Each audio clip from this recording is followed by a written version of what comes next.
I would like to take up a few of the many things that have struck me.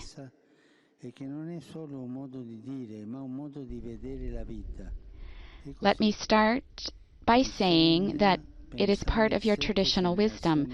It is not only a turn of phrase, but also a view of living. In every deliberation, we must consider the impact on the seventh generation.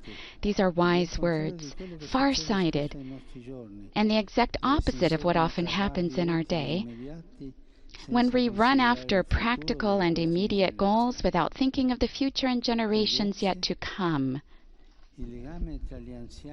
Instead, the ties that connect the elderly and the young are essential. They must be cherished and protected lest we lose our historical memory and very identity. They must be cherished and protected, for whenever memory and identity are cherished and protected, we become more human. In these days, a beautiful image kept coming up. You compared yourselves to the branches of a tree. Like those branches, you have spread in different directions. You have experienced various times and seasons, and you have been buffeted by powerful winds, yet you have remained solidly anchored to your roots, which you kept strong. In this way, you've continued to bear fruit, for the branches of a tree grow high only if its roots are deep. I would like to speak of some of those fruits, which deserve to be better known and appreciated. First, your care for the land, which you see not as a resource to be exploited, but as a gift from heaven.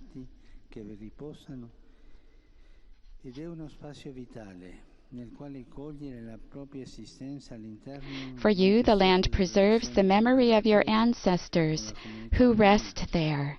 It is a vital setting, making it possible to see each individual's life as part of a greater web of relationships with the Creator, with the human community, with all living species, and with the earth, our common home. All this leads you to seek interior and exterior harmony, to show great love for the family, and to possess a lively sense of community. Then, too, there are the particular riches of your languages, your cultures, your traditions, and your forms of art. These represent a patrimony that belongs not only to you, but to all humanity, for they are expressions of our common humanity. And yet, that tree, rich in fruit, has experienced a tragedy that you described to me in these past days, the tragedy of being uprooted.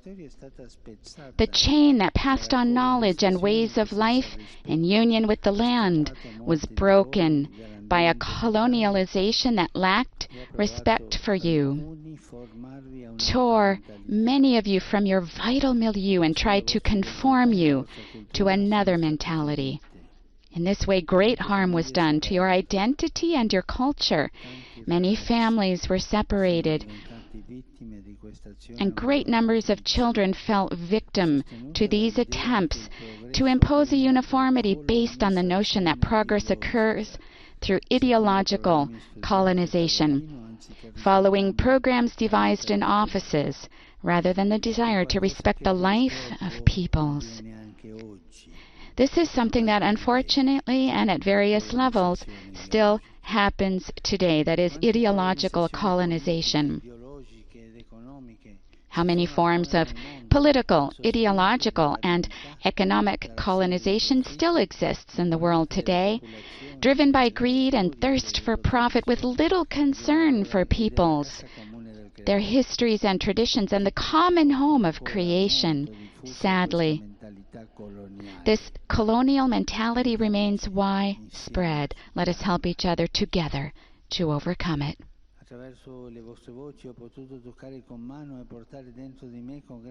Listening to your voices, I was able to enter into and be deeply grieved by the stories of the suffering, hardship, discrimination, and various forms of abuse that some of you experienced, particularly in the residential schools.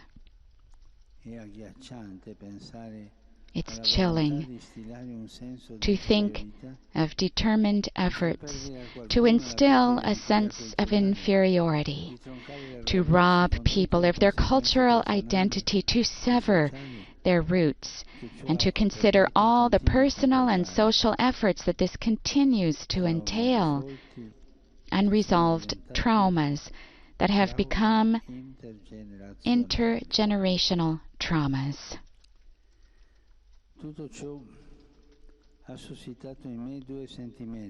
All this made me feel two things very strongly: indignation and shame.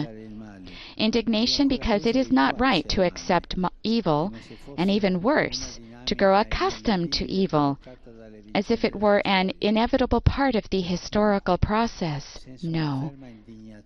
Without real indignation, without historical memory, and without a commitment to learning from past mistakes, problems remain unresolved and keep coming back. We can see it these days in the case of war. The memory of the past must never be sacrificed at the altar of alleged progress. I also feel shame. I'm saying it now and I'm repeating it. Sorrow and shame for the role that a number of Catholics, particularly those with educational responsibilities, have had in all these things that wounded you, in the abuses you suffered, and in the lack of respect shown for your identity, your culture, and even your spiritual values. All these things are contrary to the gospel of Jesus Christ. For the deplorable conduct of these members of the Catholic Church,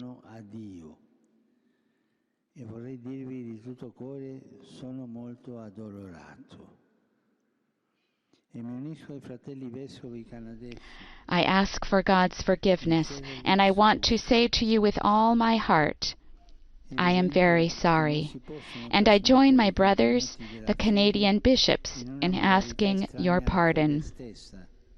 Clearly, the content of the faith cannot be transmitted in a way contrary to the faith itself. Jesus taught us to welcome love, serve, and not judge. It is frightening. It is a frightening thing, then, when precisely in the name of the faith, counter-witness is rendered to the gospel.